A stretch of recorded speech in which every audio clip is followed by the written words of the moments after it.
Roll call. XRP Army, XRP community, anyone looking at investing in XRP and Real USD, the new stablecoin by Ripple, you have got to listen to this interview. It is 3 minutes long. It is worth every second of your time if you are serious about your investment in this digital asset. But our first question is around, really what's going to be driving value to XRP, particularly kind of around the cross-border and sort of more like enterprise payments and financial use cases. Yeah, so you guys can all see the question on the screen.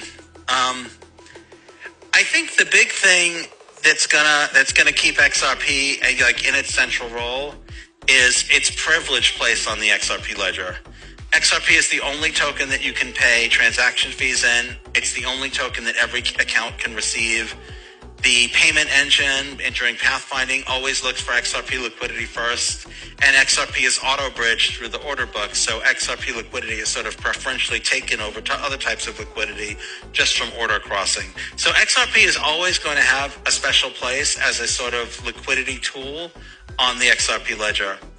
In the payment space, I think XRP, because of high speed, low cost, and the sort of lack of things like MEV and block producers who are trying to tax transactions, it's going to remain a good intermediary currency for international payments. Ripple's going to continue to use it for cross-border payments, where it works well. We're not going to make our customers use an inferior solution to make us happy. It's on us to make XRP, be a viable solution.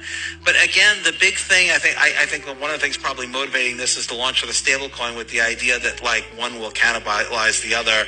I just want to make a point that the current use for XRP is a tiny fraction of the things that people could be using it for. The market is so early and we can't, it's impossible for us to cannibalize ourselves. It's if an ecosystem is 1% of what it should be, trying to fight over that 1% is that's not what's going to happen, right? We want to grow the pie, and I think there's lots of room for XRP to grow, and there's lots of room for a stablecoin to grow and to be used, in different use cases. There are some use cases where volatility is absolutely fine, and of course, in some use cases like the AMM, where volatility is actually a plus. Particularly for cross-border payments, you don't have to hold the asset for very long. So if you're thinking, well, I want to use an asset for cross-border payments, but I don't want to be exposed to its volatility, there are plenty of entities who consider exposure to XRP volatility a net positive, right? There are people